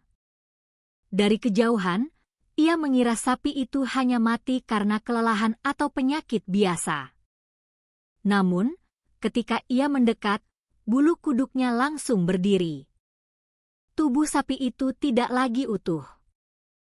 Perutnya terbuka lebar, organ-organ dalamnya telah hilang, dan yang tersisa hanyalah kulit serta daging yang dipotong dengan sangat rapi. Bagi orang desa yang sudah terbiasa menyembelih sapi, pemandangan itu bukanlah hal yang biasa. Potongan itu terlalu bersih dan teratur, seperti dikerjakan oleh tangan seorang yang sudah sangat ahli. Petani itu berlari pulang sambil terengah-engah, lalu memberitahu para tetangganya. Tidak lama kemudian, warga berbondong-bondong datang ke pinggir sawah. Mereka berdiri melingkar dengan wajah pucat, menatap tubuh sapi yang sudah tidak bernyawa itu. Ada yang menutup mulutnya untuk menahan rasa mual. Ada yang bergidik ngeri, dan ada pula yang hanya bisa terdiam. Suasana gaduh perlahan-lahan muncul. Sebagian orang mulai berbisik lirih, menyambungkan kejadian itu dengan gosip yang selama ini beredar tentang peternakan Pak Hardiman. Ada yang berucap pelan bahwa mungkin inilah bukti bahwa ada sesuatu yang memang tidak wajar sedang terjadi. Bisikan itu tidak keras, tapi cukup untuk membuat orang lain saling berpandangan dengan rasa takut. Tidak butuh waktu lama, kabar itu sampai juga ke telinga Pak Hardiman. Dengan langkah yang tenang, ia datang ke lokasi bersama 2 orang pembeli dari luar desa yang kebetulan masih berada di peternakannya. Wajahnya tampak datar, tidak seheran warga lainnya. Setelah melihat sebentar tubuh sapi yang tergeletak itu, ia menjelaskan dengan nada yang ringan bahwa kemungkinan besar sapi tersebut telah dicuri oleh orang. Menurutnya, pencuri itu sempat mengambil organ-organ pentingnya untuk dijual, lalu membuang tubuhnya karena tidak sempat membawa semuanya. Ucapannya terdengar masuk akal di permukaan, tetapi justru membuat warga semakin bingung. Bagaimana mungkin seorang pencuri berani melakukan pekerjaan serapi itu di sawah yang terbuka, lalu meninggalkan tubuhnya begitu saja? Beberapa orang sempat mencoba untuk bertanya lebih jauh, tetapi Pak Hardiman menutup percakapan dengan cepat. Ia mengatakan bahwa kejadian semacam itu bisa terjadi di mana saja. Setelah itu, ia meninggalkan lokasi dengan wajah yang tetap tenang, seolah tidak ada masalah besar yang terjadi. Namun, ketenangan itu justru menimbulkan rasa curiga yang semakin kuat di hati sebagian warga. Mereka merasa ada sesuatu yang sengaja disembunyikan. Budi, yang ikut menyaksikan tubuh sapi itu, merasa perutnya mual. Pemandangan organ yang hilang membuatnya teringat pada malam ketika ia melihat ginjal dan hati sapi dimasukkan ke dalam kotak pendingin di gudang belakang peternakan. Wajahnya pucat, dan keringat dingin membasahi tengkuknya. Dalam hatinya, ia ingin sekali bersuara, mengatakan bahwa kejadian itu pasti ada hubungannya dengan apa yang pernah ia lihat. Namun sekali lagi, rasa takut membuat lidahnya terasa keluh. Ia hanya bisa berdiri di belakang kerumunan, menunduk, dan berusaha menghindari tatapan orang lain. Bu Lastri pun ada di sana. Ia menggenggam tangan suaminya dengan erat. Tubuhnya bergetar. Dalam hati, ia yakin bahwa kejadian ini bukanlah sebuah kebetulan. Kotak-kotak putih yang pernah ia lihat dibawa oleh orang kota, suara langkah kaki yang tergesa di malam hari, semua seperti terhubung dengan tubuh sapi yang terbujur kaku di sawah. Namun, ia memilih untuk tetap diam, tidak sanggup untuk membuka mulut. Ia tahu, di desa, menuduh tanpa bukti sama saja dengan mencari celaka. Lebih baik ia menyimpan rasa takut itu sendiri. Sejak kejadian itu, gosip semakin meluas. Di warung kopi, orang-orang berbicara dengan suara yang lebih rendah, seakan takut didengar oleh orang luar. Ada yang beranggapan bahwa sapi yang mati itu sebenarnya adalah milik Pak Hardiman sendiri dan sengaja dibuang karena ada kesalahan dalam proses pengambilan organ. Ada pula yang berpendapat bahwa kejadian itu hanyalah salah satu dari sekian banyak yang tidak pernah terungkap. Cerita berkembang kemana-mana, semakin liar dan semakin menakutkan. Namun, satu hal yang pasti, kepercayaan warga terhadap peternakan itu mulai goyah. Malam-malam di desa Kalirejo tidak lagi sama. Anak-anak dilarang bermain terlalu jauh, apalagi mendekati pagar kayu peternakan. Para ibu lebih sering mengunci pintu mereka lebih awal, takut ada sesuatu yang akan menimpa keluarga mereka. Bahkan suara lenguhan sapi yang biasanya menjadi latar kehidupan sehari-hari kini terdengar menyeramkan. Setiap kali ada lenguhan panjang dari dalam kandang, warga merasa seperti sedang mendengar jeritan minta tolong yang tidak bisa diucapkan dengan kata-kata. Kiai Miftah kembali menyinggung peristiwa itu dalam sebuah pengajian kecil di serambi masjid. Ia tidak menyebut nama siapapun, tapi nasihatnya sangat jelas. Beliau mengatakan bahwa jangan biarkan keserakahan merusak kehidupan desa. Kata-kata itu membuat hati sebagian orang bergetar. Namun, tetap saja tidak ada yang berani mengambil langkah nyata. Semua hanya bisa menunggu, berharap bahwa kebenaran akan terbuka dengan sendirinya. Sementara itu, pagar kayu peternakan tetap berdiri dengan kokoh, menutupi sebuah rahasia yang